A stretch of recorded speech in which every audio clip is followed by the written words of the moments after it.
Hi guys! Welcome back to our channel, to our vlog, no? And for today's video guys, itutur ko na naman kayo sa isang napakaganda at napakalaking private place, resort. Dito na sa Antipolo, from Marikina, more or less 30 minutes nandito ko na sa place na to. And talagang masabi ko sa iyo, no?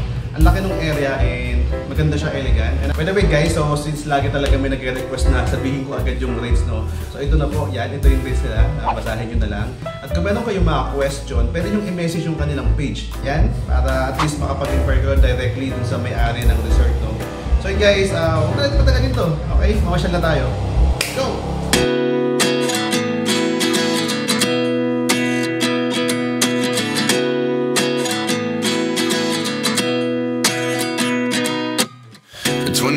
And I find myself wondering what did happen to the last 10. I ran away with my life, fast forward, never turn back again. It's kind of funny that the more we pass time, the more we need to set the rewind. And 19 was the year I had to leave you, but now I'm seeing all the signs. Is this really happening? I can't believe it's true. I'm just as surprised as you.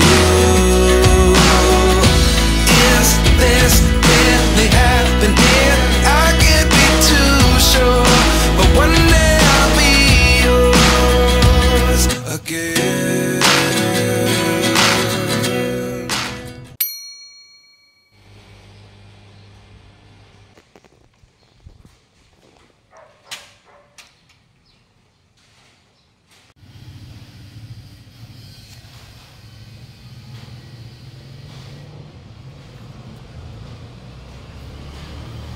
So ito guys yung kanilang area. Ito pagpasok mo, ito agad yung makikita mo itong event hall. Kanya meron pa silang parang phone booth, no?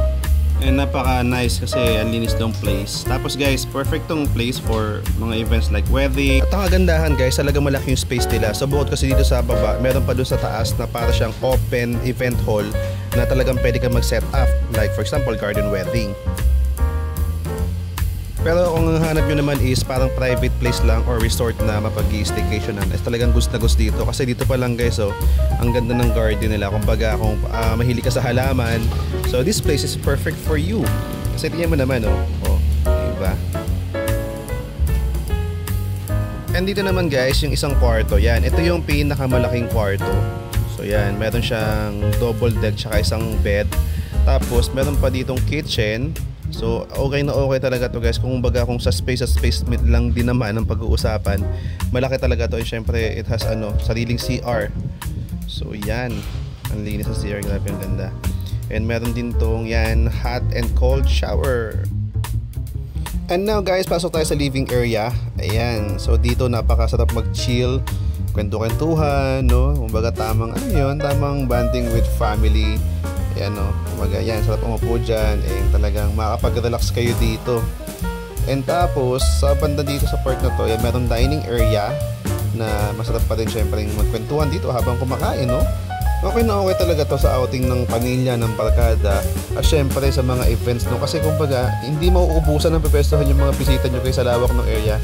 But wait, nandito pa lang tayo sa living area nila, pero meron pa kasi sa taas. So ito guys, ako tayo, check natin kung ano meron sa taas. Ayan.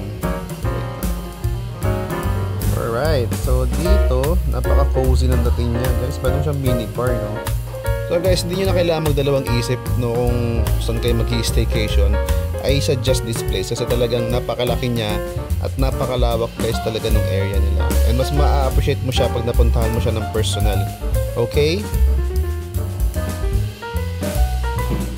Check natin guys itong isa pang room. So yan, medyo spacious din siya guys. Mas malaki yung kaya ng pinakita ko sa inyo nung una, pero ito is malaki na rin. Actually kasya dito ang mag-asawa, at kung meron silang isang anak pwede pa, no? So yan, may cabinet ka dito and meron kang view sa outside. So yan, nakikita mo dito yung kalsada.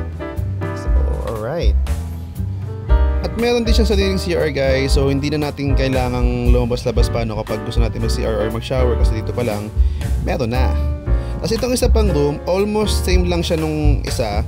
Yan, same lang din naman talaga sila halos, may ibang motif lang to. And dito sa part nito, itong room na to, ang view mo dito, ayan, yung kanilang garden area na pwede ka dyan mag-set up. At ito guys, another service na pwede nilang i-offer, pero coming soon pa lang to. Ayan, mag-o-opens daw sila ng spa. Alright, so napaka-sarap mag-relax dito. Yan, merong spa and meron ditong sauna. Yan, nakikita yun na, yan, yung parang kahoy. Okay. And another one, mag-open din sila guys ng facial services. So parang all-in-one stop to. You will be king and queen for a day kapag nag-stay ka dito. At ito na guys, punta na tayo dito sa pinaka-favorite natin, especially ng mga bata. Ayan, ang swimming pool. So ito guys, yung unang swimming pool nila, and then sa taas mamaya akitin natin. So yan, kumbaga chill-chill, relax-relax, napaka-sarap mag-stay dito. Alam mo yun, para ka nasa isang lugar na elegante yung dating, at the same time may nature vibe. At yan, syempre makapag-relax ka sa kanilang swimming pool. Okay, at mamaya guys, akitin natin yan yung rooftop. But before that, sige, check muna natin yung isa pang swimming pool. Puntahan natin dito banda. Okay. Anyway, ito ulit yung garden nila guys. So yan, may video okay din. And then mga kubo-kubo na dagdag ganda ng lugar. And ito yung isa pang swimming pool. Ito yung sa bandang taas na part. So talagang ayos na ayos, no? So tara, akit tayo. Bali, dadaan ka dito guys. Hindi ko na napakita yung hagdan, so mamaya na lang siguro pagbaba. Ito, may isa pang room dito bago ka makakit sa roof deck nila. So kasya dito ang tatlo. At ito yung view mo inside the room. Alright, at ito na guys, nasa rooftop na tayo. So mataas yung rooftop nila at talagang ang ganda ng view sa taas. Kasi syempre kita mo yan yung swimming pool nila. Pwede kang kahoy-kahoy sa baba. And sa mga photographer, no, alam nyo na kung para saan to. Ang gandang area nito to shoot your ibang mga, alam niyo na, mga shots. So yun guys, thank you for watching and I hope na enjoy nyo yung ating vlog for today, no? So kung meron kayong question, again, message nyo lang to. Okay, and see you again on the next video. Bye!